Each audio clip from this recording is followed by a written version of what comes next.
brings you the exclusive interviews, gossip, and news. It's the Rasheed Reports. What up? It's your boy, the heavyweight DJ Rasheed, right here at Boston's new choice for hip-hop and R&B. Mixtape FM Hot 965. It's the Rasheed Report. Listen, I have some very, very disturbing news. This news is very, very disturbing. Some of you all out there are going to be able to identify with what I'm saying because of the fact that you may have family members. You may have been in a situation that you was in a county jail or state penitentiary, and the conditions was really, really fucked up. From food to medical, just to your living conditions, period. Now, I understand that it's prison. I understand that it's jail, but you're still human. So, I'm going to be playing some sound bites today that's going to be very, very disturbing to your ears.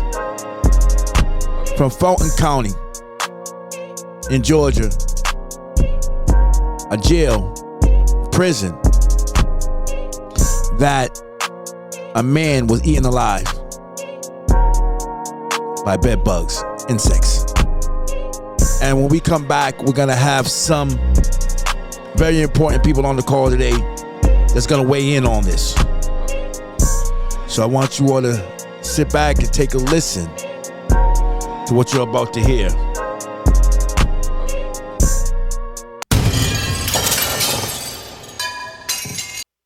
Tonight, the family of a man who died at the Fulton County Jail is now demanding action. They say he was essentially eaten alive by insects and bed bugs while in custody. Tracy A. McPierce spoke with him just hours ago. She's joining us now live from the Fulton County Courthouse. Tracy? Well, LaShawn Thompson had been held in the psych wing of the jail for 3 months when an officer found him unresponsive in his cell. His family tells me by that point, they couldn't even recognize him. He was definitely a heavy-set guy, and from those pictures, he looks totally different. He's not the same person. Brad McRae says these pictures of his brother that he shared with us, 35-year-old LaShawn Thompson, are hard to look at.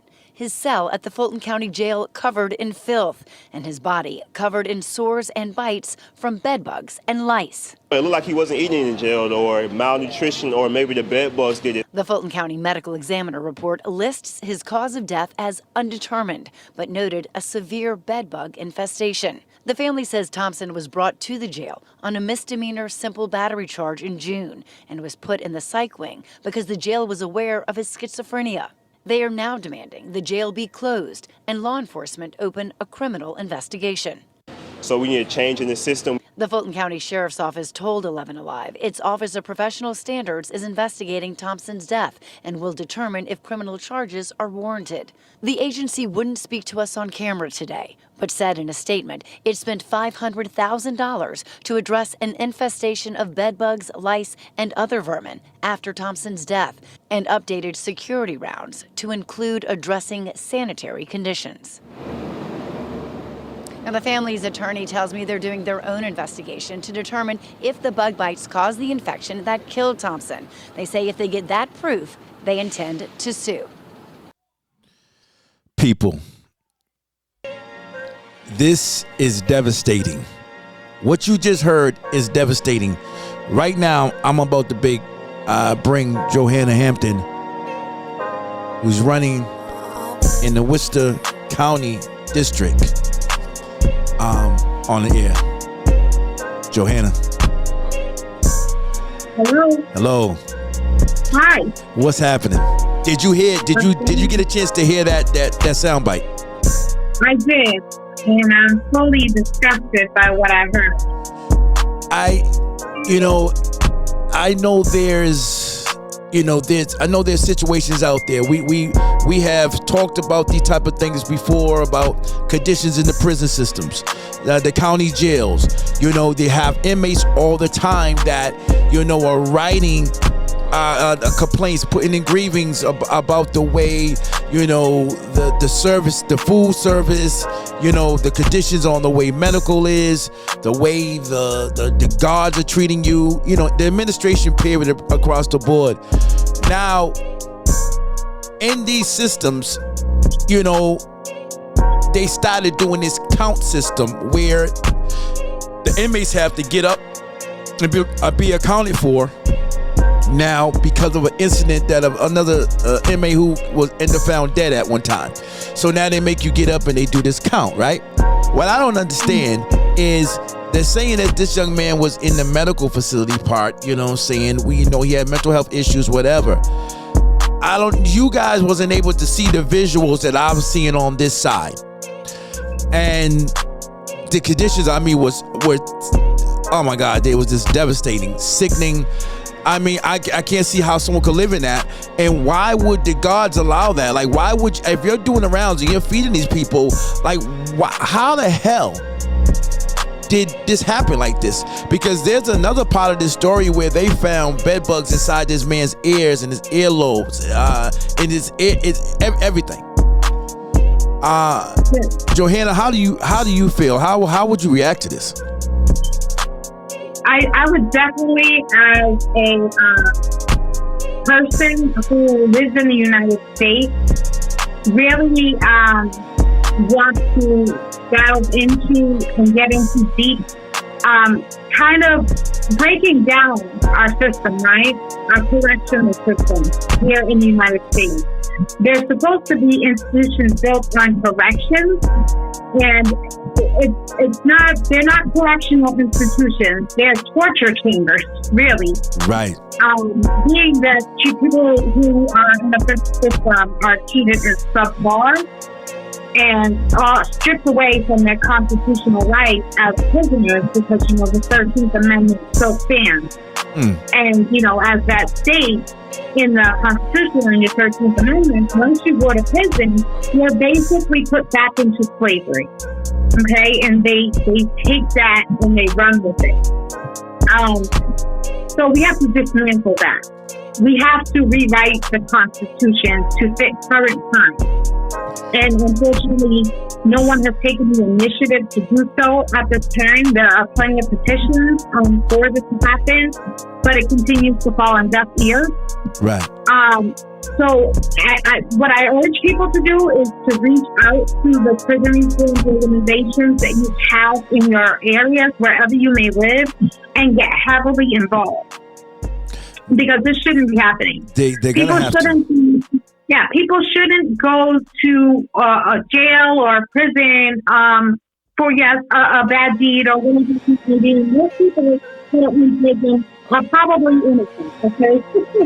Well, but you have to prove you're innocent. Well, that's the sad part about this. Now, I don't know if you have read or seen that now, I forget what state it was, that now people who have been in prison for 17 to 18 years, wrongfully in prison, I guess they're paying them what, like they have to pay them $1,000 a day for every day they was in there or something like that. I just seen this somewhere. I just seen this somewhere and heard about this. That is a state that there's two young men that did 17 years and they didn't have nothing to do with the crime. They was placed in prison unlawfully, and now they got to pay them a biggest substantial amount of money.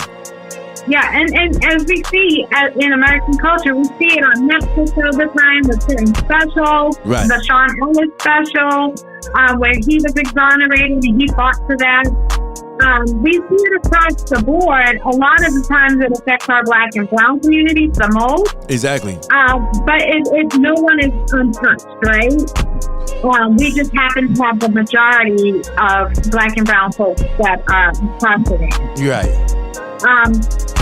And when you are in a situation to where you are innocent and you're fighting for your innocence, or even if you did commit the crime, it does not make it any less crucial or vital for you to have better living situations, right? And circumstances. Mm-hmm. Everybody deserves to live in a healthy, clean environment. Exactly. No matter if you are serving time or living out in the world. Well, they're saying this gentleman got eaten alive by insects, bed bugs, lice. Like, what kind of the visual that I see, it was horrific. And I think the state and the prison system in that state or wherever it is needs to be held accountable. Definitely has to be accountable. But this is happening across our country, especially the United States. You know, Massachusetts, you know, when you turn around, there's a lot of private sectors, a lot of private jails, prisons here, you know, and they don't want certain things to happen. But it's really sad for a man to be eaten alive, by insects, by bed bugs inside your cell, inside of a unit that was supposed to be for people with mental illnesses. You know, to be under those conditions like that is crazy. To die like that is crazy. Yeah, to die like that is crazy. It is saddening to hear. What I will do is urge people also is to reach out to the U.S. Attorney's Office, the DOJ, Department of Justice. Rachel Rollins is now running that department. It covers the whole United States. And let me tell you something about Rachel Rollins. She is no frills, she is unafraid, and she plays no games. Definitely. And if something is not right, she will launch an investigation. Well, she will make sure things change. Right. Isn't there an investigation going on in Worcester County as we speak now? Absolutely. The DOJ. Yes. Yes, absolutely. And I just met with Rachel Rollins the other day. Okay. In a meeting, and it was a full-on discussion about where they are in the investigation. If anyone else has any information for the last 5 years, right, of any misconduct or misbehavior or things that took place, right? With the police department, we want everybody to reach out to us. Right. Well, we couldn't hear you a little bit, Johanna. You was a little muffled there. We couldn't hear you. Okay, I do apologize. So, you know, what the word is that she would like for anybody to reach out to her office that has seen or experienced any kind of misbehavior or misconduct by any police officer in the city of Worcester. It's all anonymous, and it's well worth the report for them to establish patterns. Mm-hmm. For them to hold the police departments accountable, and this is starting on the ground level. And I feel like she is a person who will make sure that from the bottom up, if something is not right, she will handle it. Well, what about now? This is what cracks me up. What about this whole situation about this body cam going on in Massachusetts or Worcester County, and I feel that if this is what's going on and these officers supposed to wear body cams, where does this situation where they need to get paid to wear body cams now? Like, where does that come in at? Like, this is your job. You're supposed to make sure that the citizens are safe and make sure that yourself is safe if you're apprehending somebody. But why would you're already getting paid. So what makes you entitled to, I need to get paid to wear this body cam? How do you feel about that? Yeah, I'm not for it at all. But their argument is that this was in their contract negotiated a year ago with the union, and the city has to honor it. Okay, and so yesterday it came to a vote. It was 8-3. 3 brave councilors, Councilor King, Councilor Nguyen, and Councilor Haidi, voted against giving them the money. But it passed because it was an 8-3 vote. So the money was already determined to be given to them a year ago. Really? So they're going to pay them to wear body cams? Yeah, because they are citing it as a change in their work. Wow. So it's a change in their work. And I mean, any other American, I don't care if you're working at Burger King or working in a corporate office. Mm-mm. Sometimes our work environments change. Sometimes the things that we have to do at work change. Our tasks may change. Right. And it doesn't necessarily want a raise. And, we all could go around saying, I'm doing a little extra work, I'd like more money. But unfortunately, that's not how it works. Not at all. Working conditions does not want a raise. This is so devastating. It's like a blow in the face. I every time I turn around, it's like they're getting over. Every single time they're getting over. And I hope the DOJ, it really gets on top of what's going on and gets to the bottom of what's happening, because there is a lot of corruption. There's a lot of bullshit that's happening throughout Massachusetts itself, period, when it comes to this. But Worcester has been in the top 3 out of everything. They've been in the front line of all this when it comes to the policing of anything. So you got to be careful. But Johanna, we appreciate you in being here today and giving your opinion. And we see that you're on the ballot. You're on there. I am. So we appreciate that. Congratulations. And like I said, we hope to see you, at some of these fundraisers that you're going to be giving, because I know you're going to be having a few of those going on. So absolutely, because when it's a grassroots effort and you don't have big money, the money that we do get does come from the people, because people are who we are working for. So if they support us, we support them, and we will always push for them, regardless of whether they give us the money or not. But we do need the money, right? Exactly. Definitely have to, But listen, we appreciate you being on the call today, giving your opinion, and like I said, congratulations and good luck in running, and definitely knock them out the box, man. Get that seat. We appreciate you. Thank you. You're welcome. Thank you. Hey. That was Johanna Hampton right there. She's running for office out there in Worcester County. Like I said, people, this was definitely devastating. The what you heard today was definitely devastating.